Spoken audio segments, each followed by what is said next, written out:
ইয়াত হাতেখোৱা এই সাংস্কৃতিক ভৱনত আমাৰ হাতেখোৱা খেলপথাৰ ইয়াতে অনুষ্ঠিত হৈছে জাতীয় গোলাঘাট জাতীয় বিদ্যালয় সমন্বয়ৰক্ষী সমিতিৰ উদ্যোগত শৈক্ষিক আৰু সাংস্কৃতিক সমাৰোহ। এই সমাৰোহত কালি অনুষ্ঠিত হ'ল একাংক নাটক প্ৰতিযোগিতা।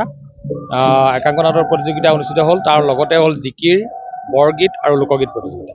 আৰু আজি অনুষ্ঠিত হ'ল চিত্ৰাংকন আৰু আকস্মিক বক্তৃতা, আৰু এতিয়া আপোনালোকে দেখিবলৈ পাইছে যে আমাৰ শোভাযাত্ৰা, সাংস্কৃতিক শোভাযাত্ৰা প্ৰতিযোগিতা অনুষ্ঠিত হৈছে। ইয়াত প্ৰায় গোলাঘাট জিলাৰ প্ৰায় সকলো জাতীয় বিদ্যালয় ইয়াত অংশগ্ৰহণ কৰিছে। আৰু ইয়াত কালি প্ৰায় 1500ৰো অধিক ছাত্ৰ ছাত্ৰী ইয়াত গোট খাইছে। আৰু আজিও ইয়াত এতিয়া আপোনালোকে দেখিবলৈ পাইছে প্ৰায় 2000 মান ছাত্ৰ ছাত্ৰী ইয়াত গোট খাইছে।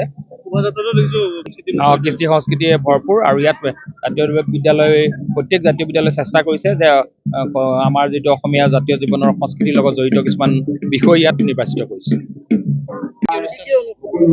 হয়, গোলাঘাট জিলা জাতীয় বিদ্যালয় সমন্বয়ৰক্ষী সমিতিৰ উদ্যোগত আৰু বিশ্বজ্যোতি বিদ্যাপীঠৰ সহযোগত আৰু আমাৰ সমীপৱৰ্তী যিসমূহ জাতীয় বিদ্যালয় আছে সেইসমূহ বিদ্যালয়ৰ সহযোগত আজি কালিৰে পৰা আমাৰ শৈক্ষিক আৰু সাংস্কৃতিক সমাৰোহ অনুষ্ঠিত হৈছে।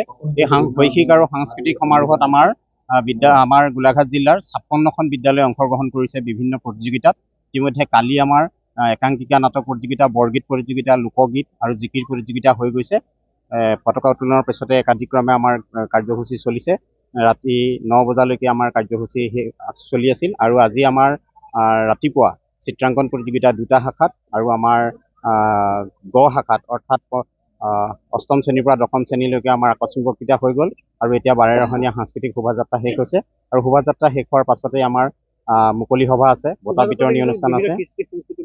হয়, আমাৰ জিলাখনৰ বিভিন্ন প্ৰান্তৰ জাতীয় বিদ্যালয়সমূহ একত্ৰিত হৈ বিভিন্ন ধৰণৰ জাতি জনজাতিৰ কৃষ্টি প্ৰদৰ্শন কৰিছে, যাতে বৰ অসমৰ যি আমাৰ বাৰেৰহণীয়া সাংস্কৃতিক সত্তা, সেই সাংস্কৃতিক প্ৰতিভা তেওঁলোকে সুন্দৰভাৱে ইয়াত প্ৰতিস্থাপিত কৰিছে, সুন্দৰভাৱে প্ৰদৰ্শন কৰিছে।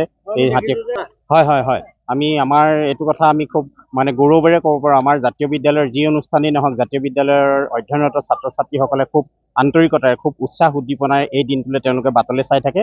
আৰু আজিৰ দিনটোত মুকলি সভা অনুষ্ঠিত হ'ব। মুকলি সভাতে ছাত্ৰ ছাত্ৰীসকলক যিসকলে ইতিমধ্যে পুৰস্কাৰ পাবলৈ সক্ষম হৈছে তেওঁলোকক এই পুৰস্কাৰসমূহ দিয়া হ'ব। অসম জাতীয় বিদ্যালয় শিক্ষা সংসদৰ সন্মানীয় সচিব ডাক্তৰ নাৰায়ণ শৰ্মা ছাৰ আমাৰ মাজলৈ আহিছে। তেখেতে আজি ছাত্ৰ ছাত্ৰী আৰু আমাৰ ৰাইজক সম্বোধন কৰিব।